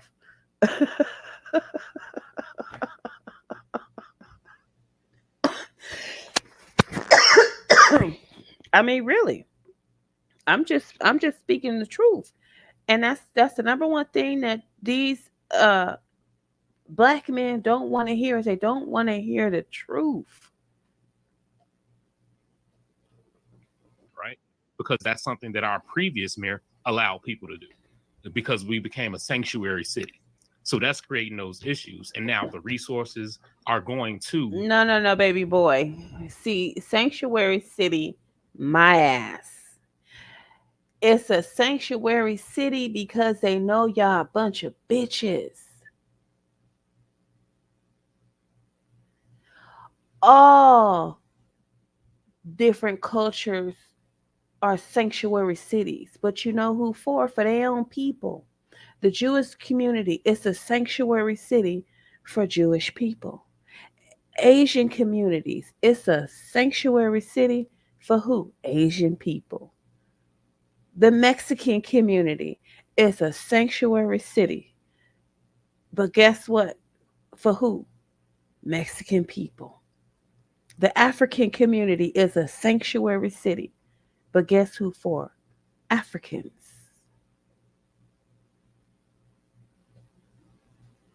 And one of the reasons why they are allowed to have their communities is because they have specific cultural practices that they follow, and they don't want to lose their culture. Even though they're here in the United States, they're still not willing to let go of their cultural values and practices. And that is what sets African black men in the United States apart from other races of people. You have no cultural practices, you have no cultural values. You value pussy, weed, money, and materialism. That's what you value. And at the end of the day, this is what you're passing down generation to generation. Get money, get clothes, get jewelry, get women.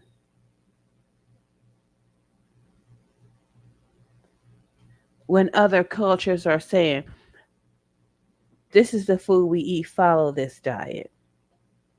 This is the reason for our existence. Follow these steps. This is the way we dress. Buy these types of garments.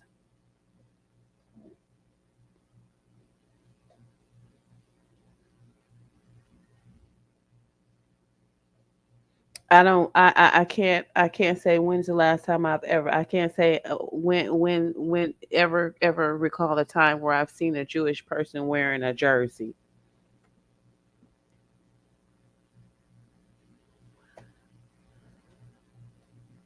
I just don't see it. And I'm going to tell you something. One of the reasons why black men um, or black people haven't developed a culture, because we should have developed a culture by now, because will this is what would help black people if they developed a culture. We don't do this, we do that. See, Muslims, the Nation of Islam, that's a developed practice. That's a developed practice for black people, right? It's a developed practice here in the United States. They had to develop that, and then they had to consistently carry out the theory of the practice. I sound like Kamala Harris. It's the practice. It's the theory of the practice. It's the practice and the theory. And the theory makes the practice, and the practice brings the theory to life. But no, but really.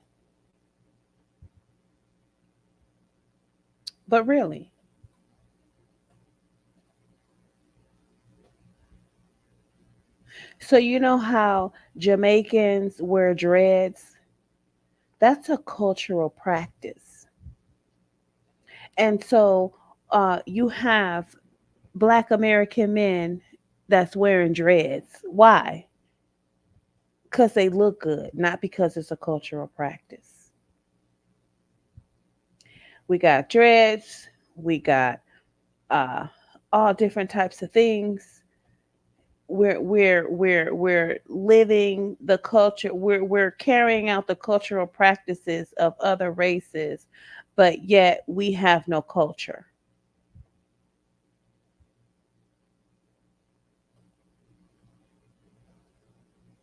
Hmm.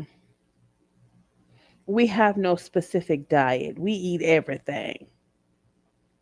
We eat some of everything. You still continue to eat a pig's ass.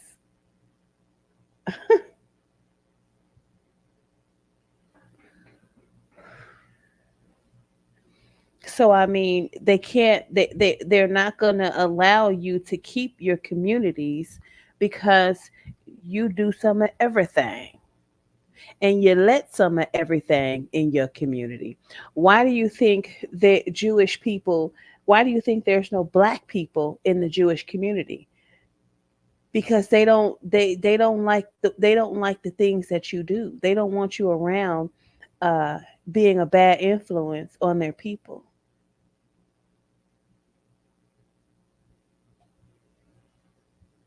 But you'll let a Jewish person in your community.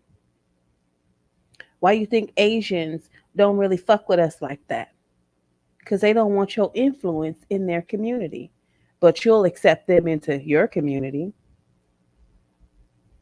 Mexicans, why you think they don't fuck with you like that? Because they don't want the shit that you do tainting their community. But you'll let them in your community.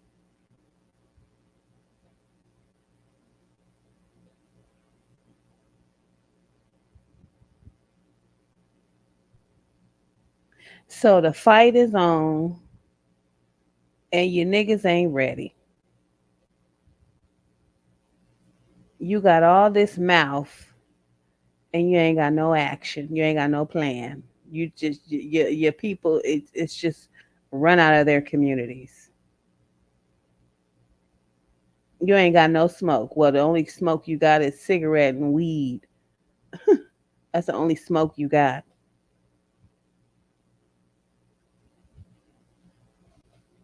Now it's time to show and prove. It's just time to show that protection. Them remember them three P's. Well, the protector part is supposed to be coming out of you right now.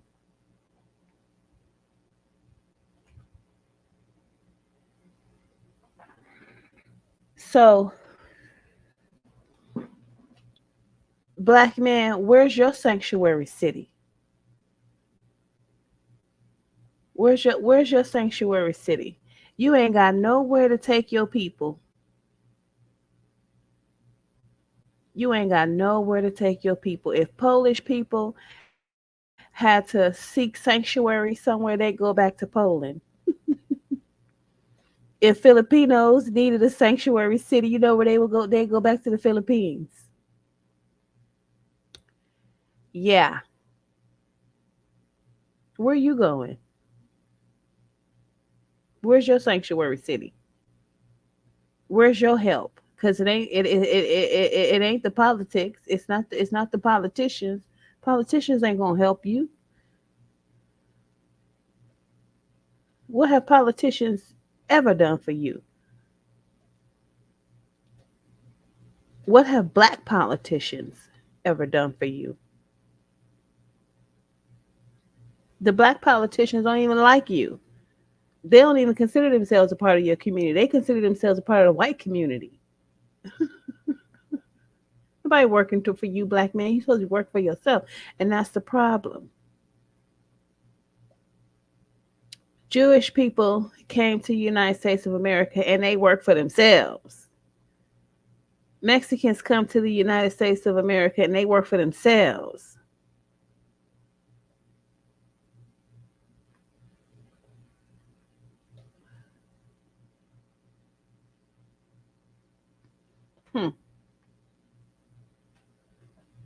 People, when you have our own poor people here in our own city that can't get a dime, but that's what we're doing, right?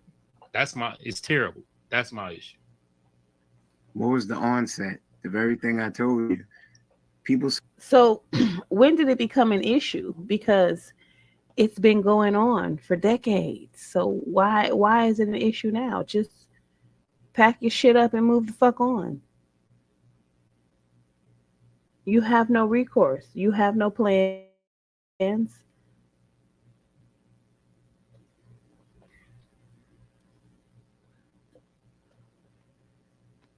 You have to sit back and let it happen. However, if you vote Trump,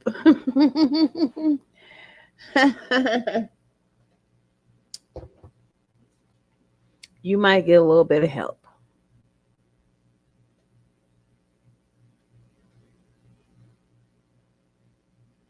But then in that instance, how are you going to help Trump? Because he can't do it by himself. Right? So you're not in a position to help yourselves, and you're not even in a position to help anybody else help you.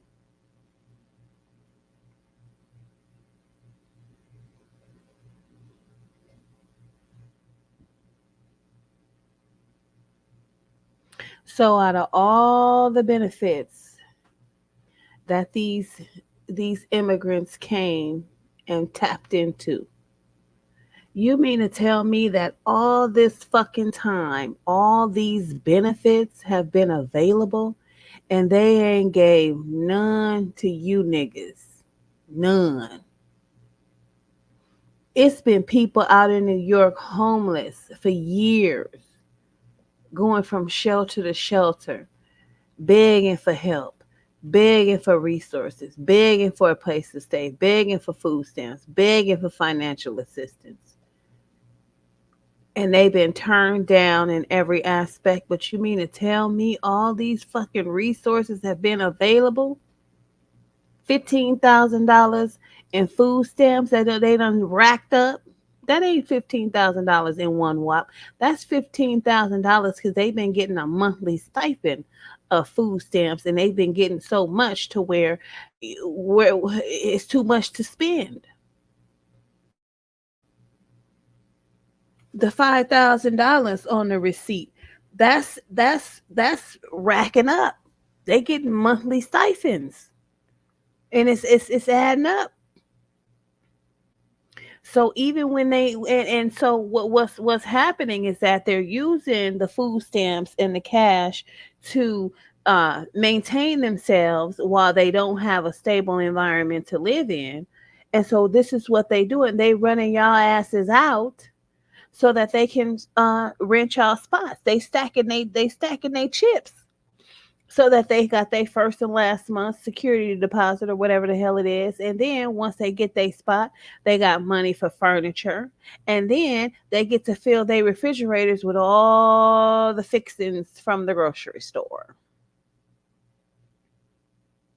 So right now, it's war. It's wartime. This is wartime. So what did Tupac say? He said, you told me don't go to war unless I got my money right. Now I got my money right. Now I'm ready for war.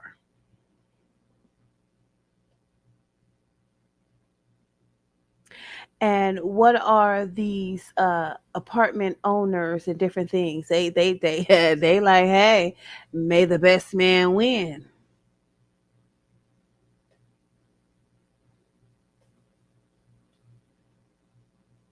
May the best man win. And they gonna sit back. Yeah, y'all gonna tear it down for a minute. Insurance gonna help them fix it back up.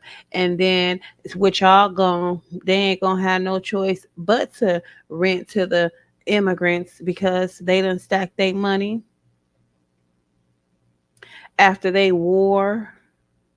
They turn into a peaceful community, loving of their own people, children outside playing, women in the house cooking, men working. Everything is peaceful and fine. No gunshots, no violence, no nothing. This is wartime.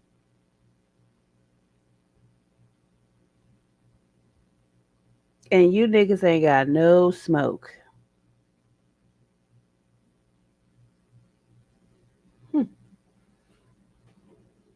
Saw that coming. This wasn't the first. It started happening with the migrants being moved around under Obama, right?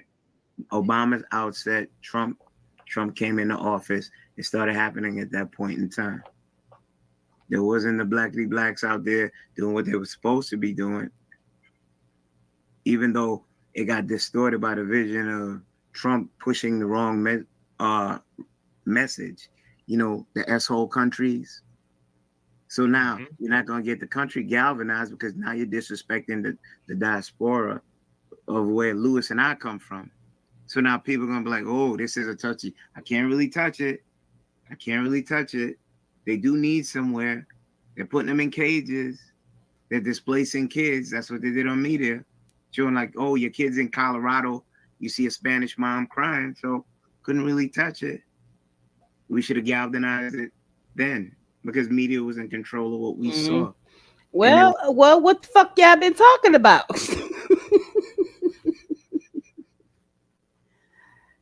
What the fuck y'all been doing? Fucking, drinking, smoking, partying, disrespecting y'all women, disrespecting y'all children, killing each other, killing your women, sexually assaulting your girlfriend's kids, your kids, they kids, his kids, her kids. What y'all been doing? What y'all been doing? Y'all have been acting like a bunch of disgusting individuals, and that's why it's easy for them to come in and say, yeah. And the people are looking at you like, yeah, you need to be, the shit needs to be dismantled because you're not doing nothing. You're wreaking havoc.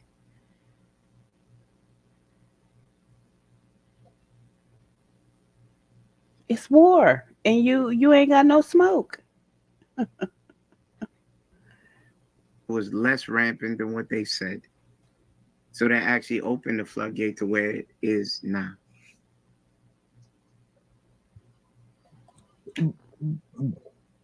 Kenny, wasn't it a larger Middle Eastern population that under the Obama administration? Okay, let's move on because I want to get to this. I want to get to this lady.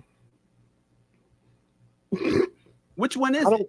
I don't have to like the police for them to do their job. They got a job, right? And this ain't even got shit to do with them. This is actually ICE. I ain't never had no issue with ICE. Yeah, but ICE isn't patrolling your local neighborhoods. ICE is patrolling the border. So once they get past ICE, it becomes local police. But then half the black community seems to want to defund them. Hey, I got another.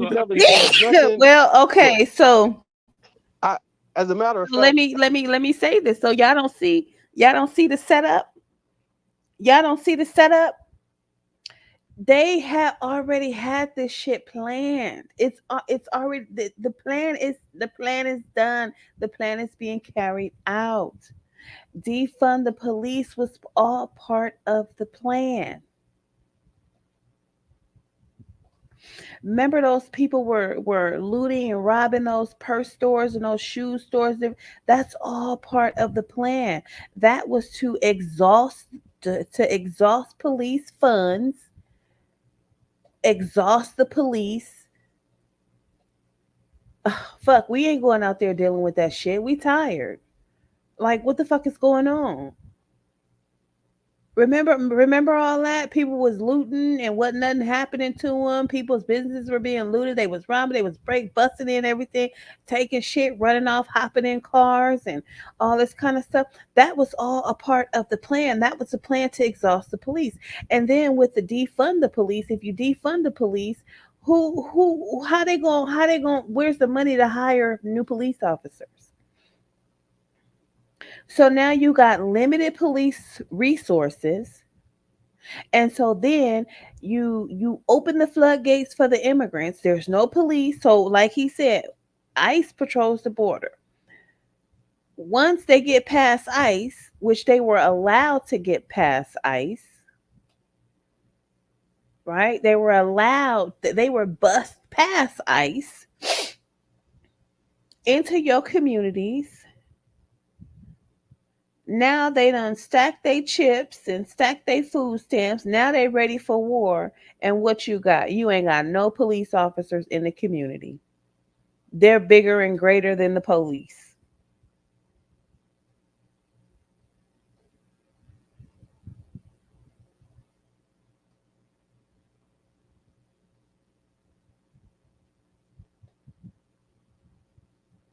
So you not only do you not have no smoke, you looking for somebody else to have some smoke for you. Ain't nobody got none. Ain't nobody got none. Nobody got none. What? It was all a part of the plan. Y'all didn't see that? But yeah, and still.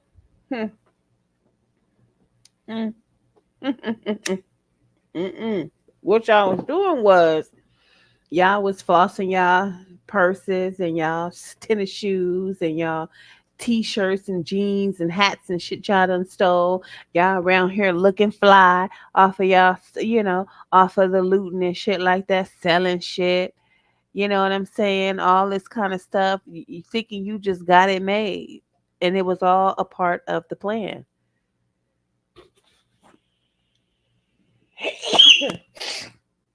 It was all a part of the plan. And so now with black people being displaced from their homes, where first and last month's rent gonna come to get back in them? First and last month's of security deposit. Where is that gonna come from for them to get back in there? It's gonna be very difficult because rent is high, security deposits are high. Where you gotta buy now, you gotta buy furniture. You got to get utilities and things cut on. You got to pay back utilities because you couldn't pay the utilities.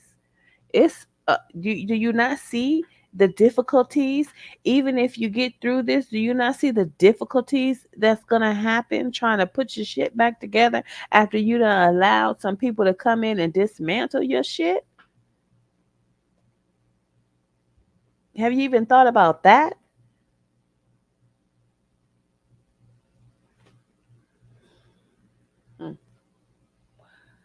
Anyway, AP said it perfectly. Criminal trespass, right? I actually like what it was a time when I was getting harassed by the police. I actually got locked up like 4 times for criminal trespass just for standing on the street. Just for standing out there. Wasn't even doing shit, just standing there. They locked my ass up.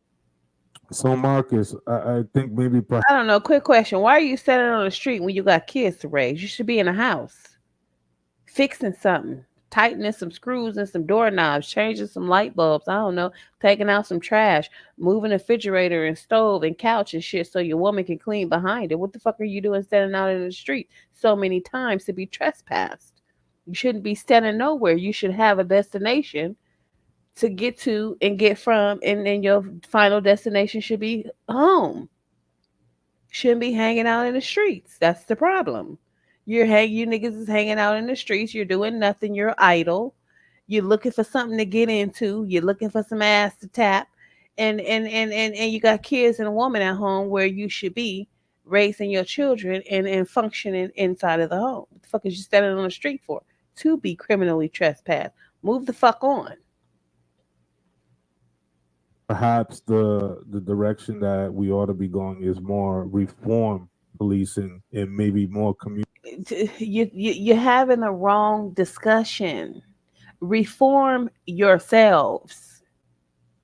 That's where the reformation should be taking place, in yourselves. Get your hand off your dick and put your hand on your head. Just do one of them Malcolm X poses where he got the finger on his forehead. He's telling you, use that head. Why you think the finger is pointing to his head? It ain't pointing there just because he needs something to lean on. He's pointing there because that's the head that he wants you to use.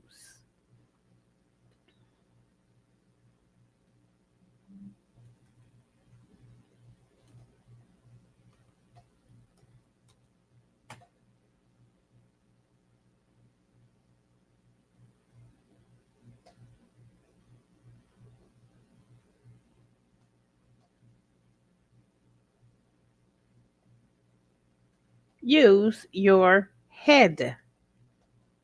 Use your head. Use your head. Use your head. Not the little one, the big one.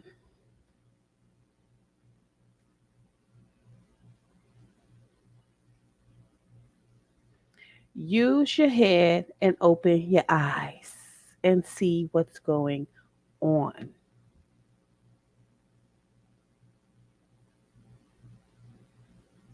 Okay? Reform yourself. Isn't that what Malcolm X did? He reformed himself. Didn't he used to be out there in the streets doing all kind of, wicked things? He reformed himself. It starts with you. Reform yourselves.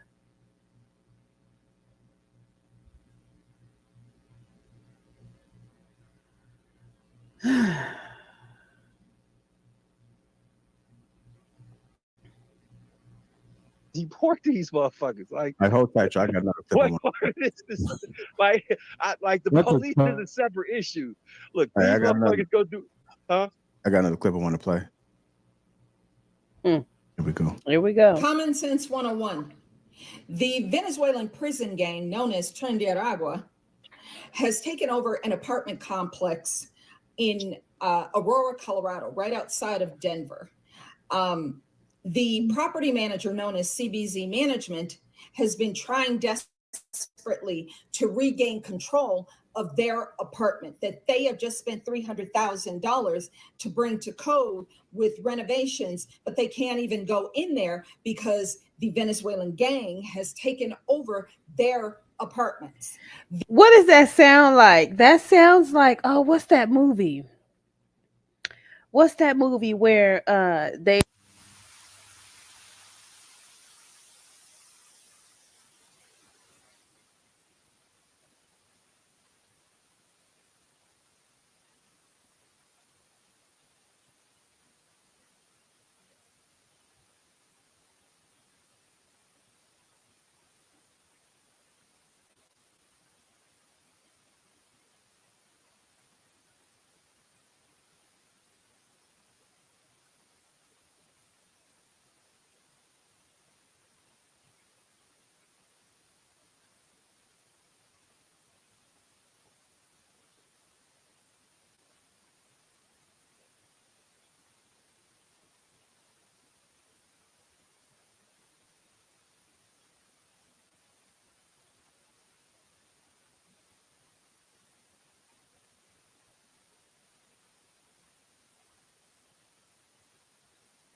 deport these motherfuckers. Like, I hold tight, y'all. I got another clip. I what want- part of this?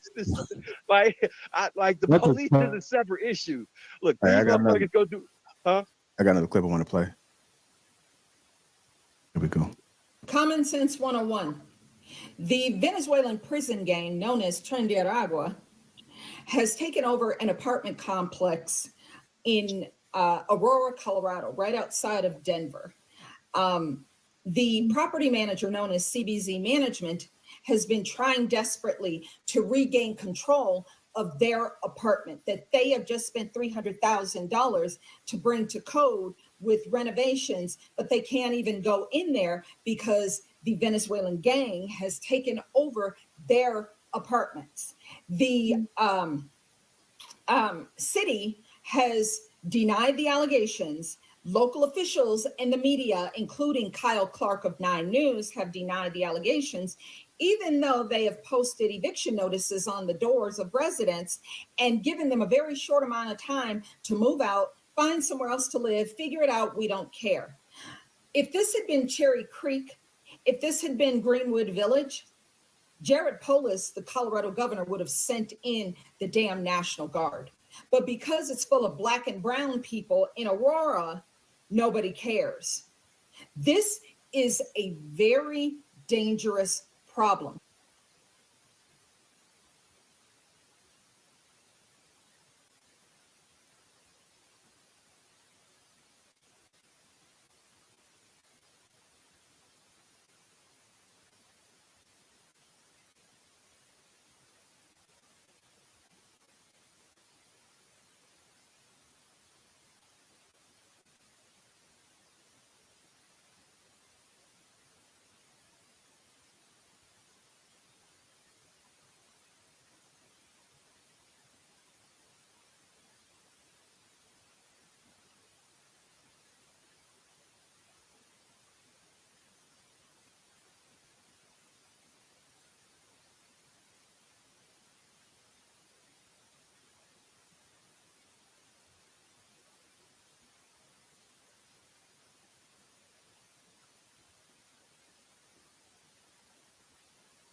This is just a testing ground.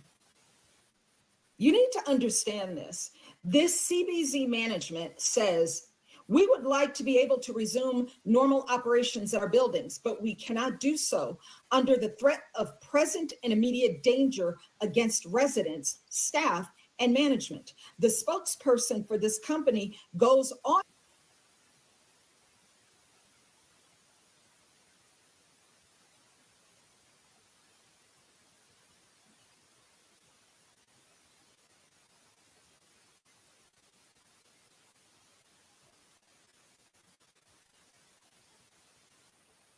to say, this is an issue our city needs to face head on with law enforcement and the further support of our state and country's leaders.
leaders, border czar Kamala Harris, to protect affected tenants, the surrounding communities,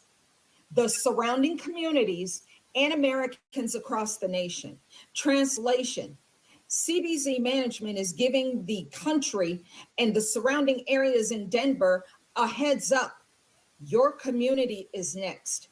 And if you think you're protected because of how you vote or because of your location, you're not. You're not safe. Your children are not safe. You better get civic minded and stop saying, I'm not into politics, because politics is into you. You got Kamala Harris running around now wanting to be the head of the entire country, but she has spent the last 4 years ignoring the border as the border czar, although she was given that job. And for somebody who claims to be a baddie and a boss lady and a strong, empowered woman, she didn't take the lead on a damn thing except ignoring you and putting twerking rappers and fried chicken into neighborhoods to try to get your vote. Once again, for failing you the previous 4 years. But guess what? She wants a chance to do it all over again. This is unbelievable. DHS, Department of Homeland Security, was investigated by the Office of Inspector General. There was a report in June that was the final report issued that says DHS needs to improve its screening and vetting of asylum seekers and non-citizens applying for admission into the United States. This is a very detailed report. I suggest you go read it so that we cannot be accused of mis and disinformation. Go read the report by the Office of Inspector General. Lastly, I would like to point out the very glaring truth and fact that President Trump has been saying for years, that these foreign countries are releasing their prisoners and sending them to the United States. They are releasing their asylum residents to come to the United States. They're here, okay? According to this report by DHS, CBP, it is widely known that Tren de Aragua is a Venezuelan prison gang. Prison. They released them from Venezuelan prisons, and they now live here around you and your children. Are you still going to sit by and claim that Trump is racist or something's wrong with him when he is the only politician who is willing to address this head on and to not just address it, to eliminate the problem in its entirety, because they're illegal foreign nationals who are not supposed to be here in the first place? Are you still going to sit there indignant with your cognitive dissonance and pretend that Trump is the problem when it's the politicians that you are donating money to and have been voting for years and have gotten zero results? Is this what I'm led to believe? Let me tell you something, Becky. You're not safe. Your children are not safe.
This is not hyperbolic and it's not fear mongering. You better go read this damn DHS report. Like CBZ management said, this is a problem that is going to extend into local communities and into the United States as a whole.